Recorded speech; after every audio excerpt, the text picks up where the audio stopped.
खबर वही जो पब्लिक ने कही। आप पब्लिक न्यूज पर खबर सुन रहे हैं। प्रस्तुत है आज शाम तक की प्रमुख खबरें। राष्ट्रीय खबरें। चौरी चौरा शताब्दी समारोह के अवसर पर पीएम मोदी ने जारी किया डाक टिकट। कहा, पहले वोट बैंक का बही खाता समझा जाता था किसान।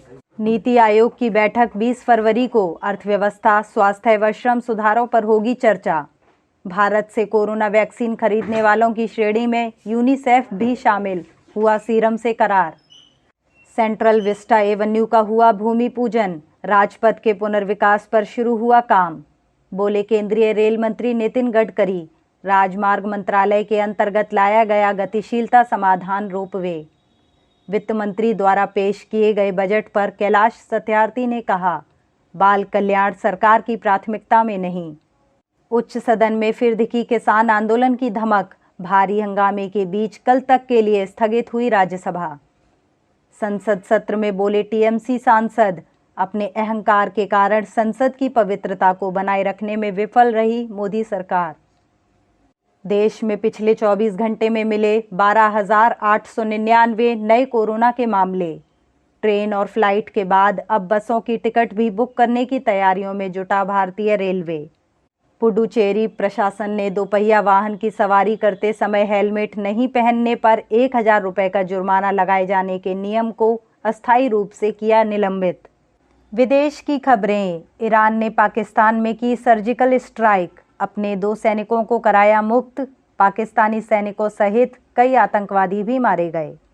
चीन के राष्ट्रपति शी जिनपिंग का आदेश, चीनी बच्चों को अब पढ़नी होगी शी चालीसा ताकि न आए विद्रोह की भावना। दक्षिण चीन सागर के लिए रवाना हुआ अमेरिका का खतरनाक युद्धपोत यूएसएस निमित्ज, टूटेगा समंदर में चीन का घमंड। दिल्ली की खबरें। भड़काऊ ट्वीट के मामले में दिल्ली पुलिस ने दर्ज की ग्रेटा थनबर्ग के खिलाफ एफआईआर।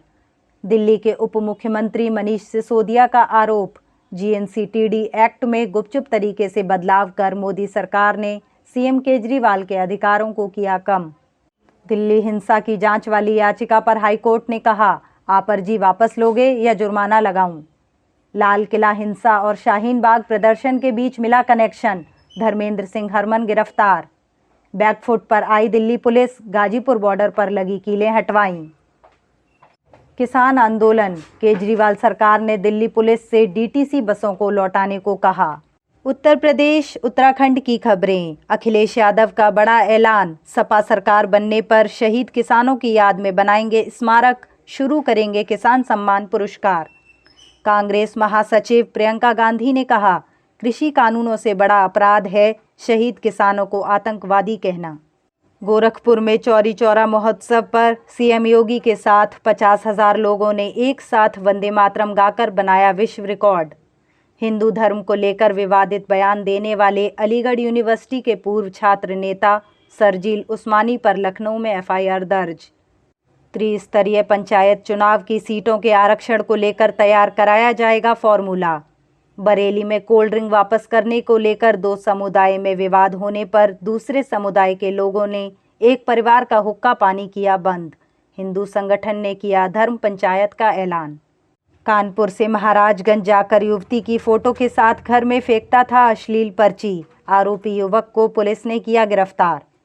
महाराजगंज में एसएसबी को मिली बड़ी कामयाबी, मानव तस्करी के आरोपित नेपाली युवक युवती को किया गिरफ्तार। अमरोहा में शादी कार्ड पर किसान आंदोलन के समर्थन में संदेश, किसान नहीं तो भोजन नहीं। बरेली सेंट्रल जेल से भागने के बाद पकड़े गए कैदी ने की आत्महत्या। उत्तराखंड के सीएम त्रिवेंद्र सिंह रावत का बयान, शहीद के भाई को मिलेगी सरकारी नौकरी।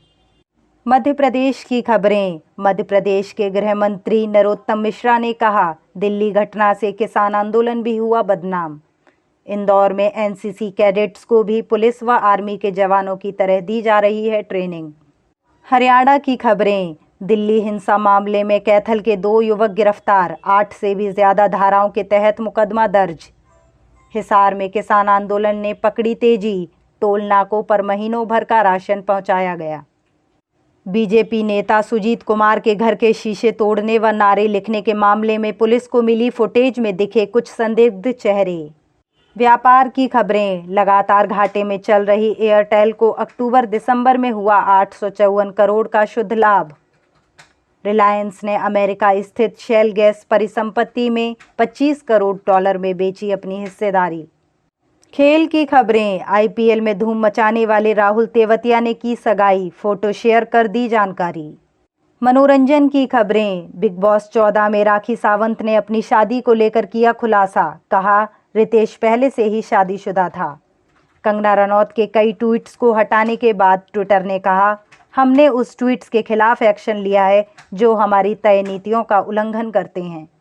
कंगना और दिलजीत के बीच फिर शुरू हुई जुबानी जंग।